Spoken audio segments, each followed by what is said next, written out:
கள்ளக்குறிச்சி மாவட்டம் சேஷசமுத்திரம் கிராமம் குன்றுமேட்டு பகுதியில் கேஸ் சிலிண்டர் அடுப்பை பயன்படுத்தி கள்ளச்சாராயம் காட்சி கொண்டிருந்த நபர் போலீசாரிடம் சிக்கியுள்ளார். இதுகுறித்து செய்தியாளர் பெரியசாமி வழங்க கேட்கலாம். வணக்கம் பெரியசாமி, இது தொடர்பான முழு விவரங்களையும் விரிவாக பதிவு செய்யலாம்.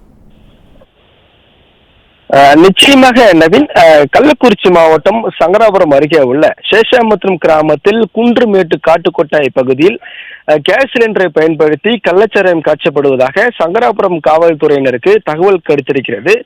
அதன் பேரில் சம்பவ இடத்திற்கு சென்ற சங்கராபுரம் காவல்துறையினர் சேஷாமுத்திரம் குன்றுமேட்டு பகுதியில் கேஸ் சிலிண்டரை அடுப்பை பயன்படுத்தி நல்லத்தம்பி மகன், அதாவது ராஜேந்திரன் என்பவர் வெல்லம், சர்க்கரை போன்ற பல்வேறு மூலப்பொருட்களை பயன்படுத்தி கள்ளச்சாராயம் காட்சி கொண்டிருக்கும் போதே காவல்துறையினர் கையும் களவுமாக சுற்றி வளைத்து பிடித்திருக்கின்றனர். அதனைத் தொடர்ந்து அவரிடம் இருந்து கள்ளச்சாராயம் காய்ச்சல் பயன்படுத்தப்படும் பொருட்களை பறிமுதல் செய்து சங்கராபுரம் காவல் நிலையம் அழைத்து வந்து காவல்துறையினர் விசாரணை மேற்கொண்டனர். குறிப்பாக அந்த நல்லத்தம்பி என்பவரை கேனோடே பிடித்து வந்திருக்கின்றனர் காவல்துறையினருக்கு, காவல் நிலையத்திற்கு.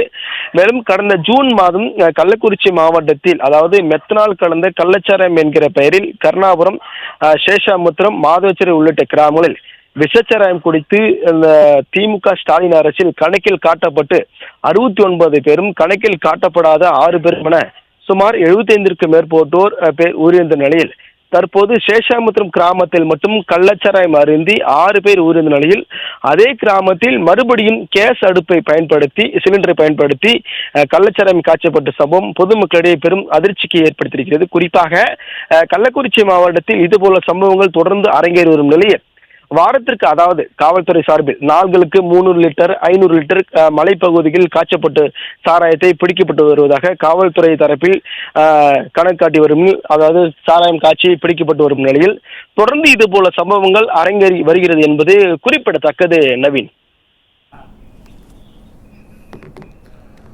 முழு விவரங்களுக்கும் நன்றி பெரியசாமி.